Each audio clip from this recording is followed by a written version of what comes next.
Hey, I'm Eshkalar, the world's greatest Canadian wizard. And you can tell I'm Canadian because I know that freedom fries ain't free.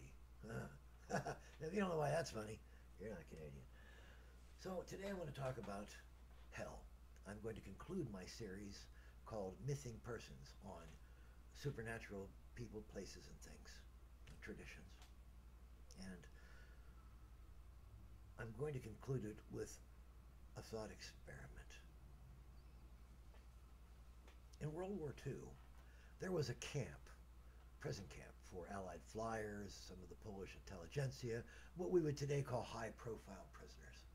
Prisoners that the Red Cross would get to see. Okay, so that's pretty big. This prison was called Colditz Castle. I think it's in Poland.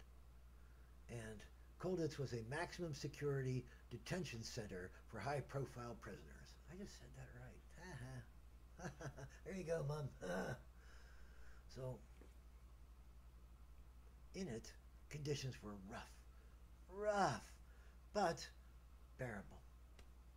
And the food was awful. Sidebar here. Germany went to war partly because she couldn't feed her own people. At least that's part of the rhetoric. Lebensraum was all about getting more food, creating a separate state that was the farming agricultural state that would send produce back to the developing state, the manufacturing state of Germany. Yeah, so anyway. Germany couldn't feed her own people, and then she had to feed prisoners, 1 million prisoners. Wait, 3 million Russian prisoners, Soviet Union prisoners from the various Soviet republics. And that meant Germany, who couldn't even feed her own people, certainly wasn't going to feed those guys. And that is led to abuse of the highest order for millions of people. I would consider that hell on earth. I'm going to describe it from this Colditz prison, which is much more sanitized. So here it is. In Colditz, the prisoners were highly motivated. Really, they were sharp customers. They were well trained. I mean, really, these are the Polish intelligentsia. They were PhDs, and also guys that have been trained in all the various schools in the U.S. Army. Bomber pilots. Man, those are the top, 10% of your Army people are looked at as bomber pilots. Here's to you, General Jimmy Stewart. Yeah, you deserve that salute. I don't do that many times for people. But anyway, in Colditz Castle, there wasn't enough food. There was zero medical care. And the Red Cross only get to see it once in a while, and then the packages they gave you would be selectively rifled through by the German guards. I mean, like, that stuff doesn't happen anywhere else in the world, I guess. Not even today. El Chapo? Anybody? No. So anyway. So prisoners did things at Colditz in spite of the horrible conditions, and it was like practically refrigerated, the castle in Poland in the winter. It's not a place you want to be if someone else is controlling the heat knob and they're turning it down. So it was an abusive, brutal place, even though they weren't serially tortured. That was for other places in the German system. And so what happened was, and also for the Tuskegee Airmen who were infected with syphilis, because that was fun. White people like to do that stuff. Crap, it's a lot to pay for. Maybe there should be a hell. Anyway.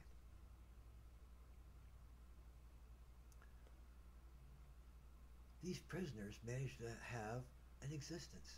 It wasn't every day lamenting and crying and screaming and waiting for the next torture round.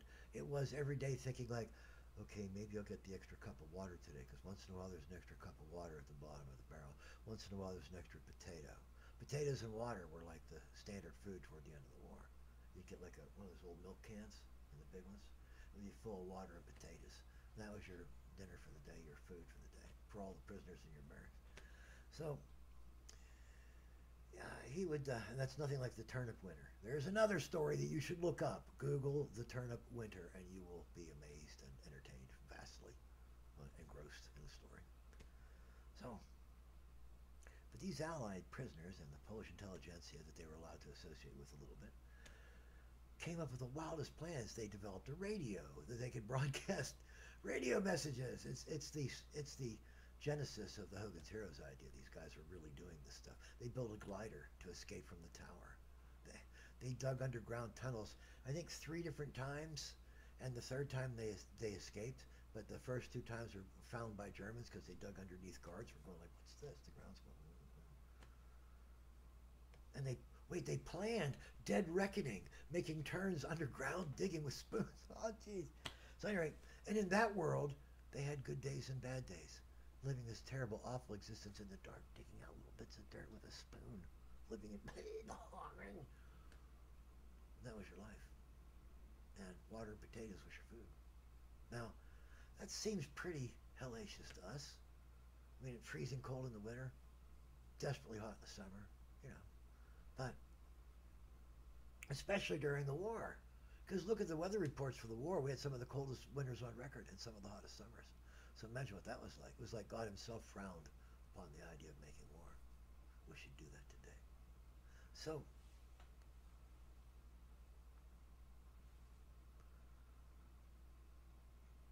in this prison camp of Colditz, these guys managed to eke out an existence, even against, even against Germans who had been instructed to not interact with the prisoners, even against a series of abusive rules and punishments and infractions. I mean, an endless list of them. You could like get stuck in the cooler, or left out to bake in the sun, for any of a number of things, or denied privileges of going out and digging holes and chopping down wood, which is what they got to do for fun. Now, that only lasted 3 years, but for the Allies, for the Poles, it lasted longer, since '39. But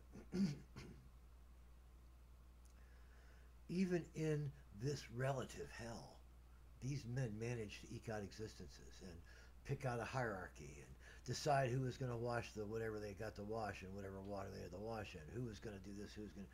They ended up with society. They ended up with a functional society inside this degraded, abusive environment. There are places in Germany and also the Soviet Union which were worse than that, far worse. But I'm going to take this one that I can present to you without using horror to bring you in, which is what unscrupulous people do. I'm just going to present you with some facts, I hope, and see what you think.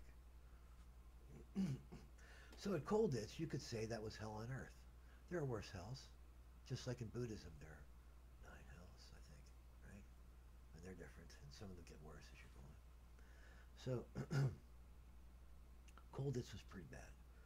Compared to other prison camps of the time, it wasn't all that bad, but compared to how we live today, pretty bad. You lived in fear every day, fear of reprisal. Because the Germans, under the Nazi rule, were really fond of reprisals. We just need to kill somebody because we feel bad today. The samurai were like that too, by the way, the Bushi in ancient Japan. And also the World War II Japanese were very much like that. They had a brutal, abusive system, and so it taught them to be brutal and abusive to everybody else. And they made no friends. And the way to take over a foreign people is to make friends. You can see why that didn't work. So the prisoners at Colditz lived in hell. And even though it was hell, they managed to sometimes smile and whistle and have a good day, or a bad day, or maybe an extra potato. So how could that be hell?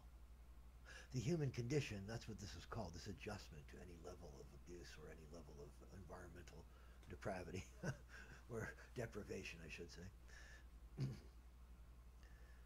is called the human condition. We do that. So even if here's our life and here's what happened, now we still have this, highs and lows, inside that new life, which was so lower than we had. And if it got even worse, we would still eventually adjust and have highs and lows. So the purpose of that torture would not work against a human. We would become inured to it eventually. So let's transfer that to hell and say, hell is a prison camp, a vast prison camp for people that did something wrong in the enormous list of rules and regulations of things you can't do or else you'll go to hell in the three peoples of the book. Okay? And also Buddhism, karma, Hinduism, right? Karma and dharma. Hey, we're going to be there soon, right? I had a terrible life, so I'm going to be reincarnated into a hell, or into a heaven. Or I had a wonderful life, I'm going to be reincarnated into an even higher heaven. Or I was a terrible, depraved, evil monster, I'm going to be reincarnated into a lower plane. You know, that stuff. Well, it all comes up against the same barrier of human limitation. A human can only feel so unhappy. And then they develop a mix where they can get higher and lower. I know it sounded like counterintuitive, but a lot of science is counterintuitive. And philosophy, science is philosophy, is also allowed to be counterintuitive. So, here we go. You have a people that cannot be tortured eternally because they will eventually become inured to whatever torture you inflict upon them. And if you say, oh, we're going to make the system be more complex and more horrible and more abusive and more evil and more monsters, and God's going to do all this work just to do what? Your God of love, your God of peace, your God of knowledge is going to do all that? I don't think so. Just personal. You're allowed to say what you want. And I'm hoping you'll listen to what I say and maybe have an open mind about this when you come to other descriptions and discussions about it. One thing I can be sure of, even in hell, the human condition will apply. No matter how bad the system is in hell, no matter how terrible it is, you will have good days and bad days, and that defeats the purpose of being punished eternally. Because you'll have victories in every day, or every couple days, or whenever you can. Or wait to see the moment where that guy slips and falls. Now I got a good moment. You see what I mean? Even if it's just somebody else getting it worse than you. That's the human condition. We do that everywhere we are. Pol Pot's regime had people lining up to die, but they'd say, hey, how's the family?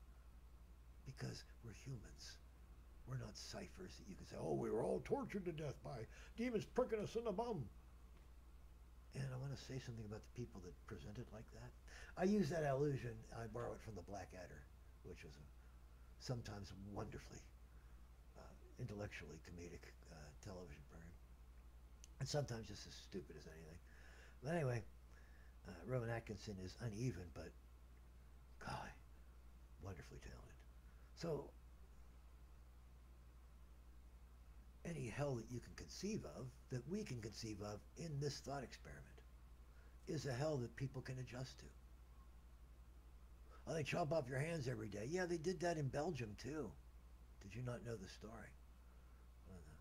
When Belgium decided to have a colony in Africa, they then set up this draconian punishment system where if you did anything they didn't like or looked at them funny or kissed one of their women, they chop your hand off, and they chop your other hand off. And there's pictures of guys with no hands standing in lines. How do you feed yourself? So anyway, and this is rich white guys doing this to poor black guys, like it's never happened before and would never happen again.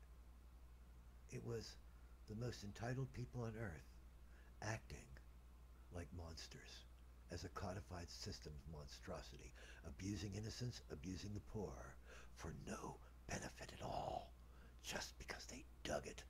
That's how sick and ugly people can be in the real world. Why do you need to postulate demons? You don't. We can already do all those things ourselves. You do not have to postulate supernatural good and evil to explain the good and evil that man does to man. It's right there in psychology. Now back to my point. Any system in hell will gradually allow the prisoner to adjust, just like it does in a federal pen. Do you think it's fun there? No, it's hell. And the guys living there are adjusting to living in hell. How do you do that? God bless you all, even the ones that hate me, even the ones that don't believe in those blessings. So that kind of hell doesn't work. And then we contrast my thought experiment hell with the hell that we are presented with by our organized religions. Ask a Baptist minister what hell is like. Ask a Catholic priest what hell is like. Or better yet, listen to the sermons. Don't ask. Listen to the sermons. They'll tell you right there. It's fire and brimstone and demons pricking your bottom and your junk hanging out so people can laugh at how teeny it is. You didn't really want anybody to know about that except your wife. You'd get adjusted to that after a while. It wouldn't be hell anymore. So that isn't right. That picture that they've been presenting us all these years, that hell is a place of eternal damnation and torment where they burn you in oil and they pull out your tonsils and they all these mean things, all these things that the priest or the authority figure hates himself and would hate to have happen to him. All the lurid pornographic tortures he can envision in his twisted broken mind, or else he wouldn't be like that. And he creates a lie, an untruth about the afterlife, about the concepts that he somewhere vaguely absorbed himself as a child. And they're absolutely inaccurate because there's no possible way to prove them. So they are just like saying the moon is made out of green cheese. And so your authority figures lie to you. And they have set that up as a codified system called Sunday School or Temple, where they tell you about all these alien monsters that live in this horrible place called hell where nobody wants to be there, but somehow they all stay there forever. And where there was a war in heaven, where God's foreman started going like this in his face, and God says, whack, and now the foreman and all his buddies are in this, are like in the cigarette room, and they can't escape, none of them's a smoker. You know, that kind of thing. And they create this picture that there are all these fallen angels that we call devils or demons. Though I separate the two. I'll explain that some other time. But and that they got nothing better to do, that their place on earth after they fought against God says, I'll never do what you say, supposedly, right?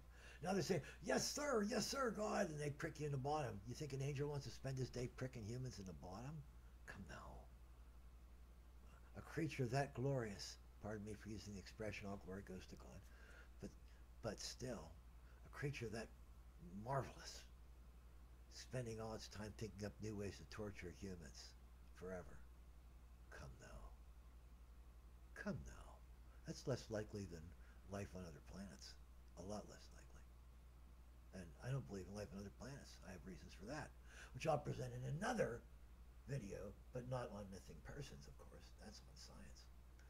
So that's scientific apostasy rather than heretical apostasy, which is my specialty. So anyway, whenever a person says it's a place of fire and brimstone and demons pricking your bum, he's literally lying to you. It doesn't matter if he believes it or not. There is no proof that that is the case, ever. Never was. And all the accounts were written by people that were never there. And then some of them say, oh, I had a vision. Yeah, if I say I had a vision, no one would believe me either. But somehow people believed these people because there wasn't much entertainment in those days. Come now. You mean people had visions in the old days, but they don't have them now? You mean God speaks to just a few people for some reason, not the rest of us? They're desperate for his word? You guys are assuming a lot without any proof at all. And you call that dogma, but it's not. It's a codified system of lies and delusion. And I want more out of my religion than that. So, it is my contention that hell is not a place. There are no demons for pricking your bum. That if there are any creatures that powerful and that marvelous in the universe, God would find a better thing for them to do. That he couldn't possibly be interested in just torturing these people that you don't like forever. Well, what's going on in your mind? You think that that's what you deserve. That's what a little spoiled child deserves, not what an adult deserves. An adult says, please, please, please don't hurt those people. That hurts me to hurt people. I am above all that now. I got past that. I don't want to hurt my enemies. I just want them to leave me alone. Tell me that isn't how people are supposed to think. So, I'm going to offer an alternative postulate to the idea of a physical description of hell as this place where souls go to be tortured forever by fallen angels. There must have been an awful lot of fallen angels, eh? Eh? Awful lot. How many angels are there? So, are we a minor component of the spiritual medium? Because to have enough demons to keep us all in a prison camp forever, that's a lot of demons.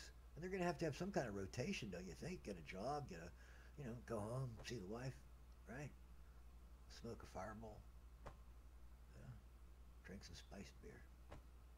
So I'm going to give you a presentation that is going to be more fitting to the human condition than all these ideas of you get frozen to death every day or boiled to death every day or, poured lava down your throat all this time up your butt, because we're all into butts because we're apes, and apes are really, really butt-oriented. Read some natural history. Read some anthropology. So anyway, instead of that, let's use the scientific method and say that the simplest answer that fits the facts is most likely the truth. And the simplest answer that fits the facts is not a complex cosmic hierarchy that ends up in millions of demons needed to be the torture camp guards. In other words, turning angels into Nazis. Hear me, you people. You're turning angels into Nazis in your fairy stories. Don't do that. Don't give them ideas. So, there is no place called hell. There are no demons to prick the bottoms of humans. God would find much better use for them. And God, if God does not, get this, Paul, the apostle, said God is no great respecter of persons, about another topic. But indeed, if God was no great respecter of persons, why would he care to revenge himself upon such a large number of people, 99% of humanity, for the rest of eternity? What did they do to him? Nothing. What did we do to God? Nothing. So, I'm going to offer you something different as an explanation for how a person could be tormented, how a person could be tortured righteously, retributively, and in this world, in a transient way, because we could not understand the permanent torture of heaven. We would be like children that preachers are shouting fire and brimstone at. We don't understand what they're talking about. So to us, it's just simply abuse. They're abusing us. And maybe they're a little getting off on it. That's a sad statement. So, rather than serially abusing the innocent with tales of eternal torture in hell, which they couldn't possibly understand, which can only traumatize them, and trauma's not good for people. Let's go to church and traumatize our children, dear. Good idea, honey. That won't come back to bite us on the butt when they're teenagers. So, here's a better scenario, a more elegant scenario, one that requires no endless ranks of demons to torture you with pitchforks and a dun, dun, dun, dun, dun, dun, dun, dun. We're the blank, put your name in, party, dun, dun, dun, dun, So, get this. Hell is not a place, it's a state. Hell is the state where God has turned his face from you, and you can't get it back. That's hell. Your every day is miserable. Your every day is horrible, ugly, awful, deprivational misery. And you inflict it upon yourself so it can be fresh every day. That's hell. Hell isn't some imaginary realm where an imaginarily insane number of demons have to be specially created just to prick your bottom with spears and pour lava down your whatever hole, or up whatever hole. I mean, think about it for a minute.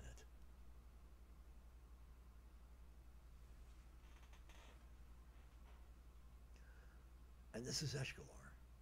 I've never been to hell. Well, I've been to some of the lower planes, let me tell you. Phew. Oh. Phew. Whoa. Light a match. But, well, not while I'm there. There might be an explosion. But I will tell you that I was never so lonely, never so sad, never so destituted in my life than the time that I felt that God had turned his face from me. And that trumps any supposed eventual torture and destruction over and over again forever that I couldn't possibly understand or comprehend. What are you talking about? The human condition intervenes. And the guy that's telling me about this is lying to me because nobody ever went there and came back and told the story in a way that we could believe them. And Jesus certainly never talked about the nature of hell. And Buddha said there wasn't hell. And the Hindus, well, they got as many different kinds of preachers as there are different kinds of humans. You know, they got whatever it is, 313,000 years of whatever they wanted to do until they got here and decided that it was a little boring. Let's just keep painting those wonderful pictures of blue-skinned people. So, which I don't call the Blue Man Group because that would be offensive. But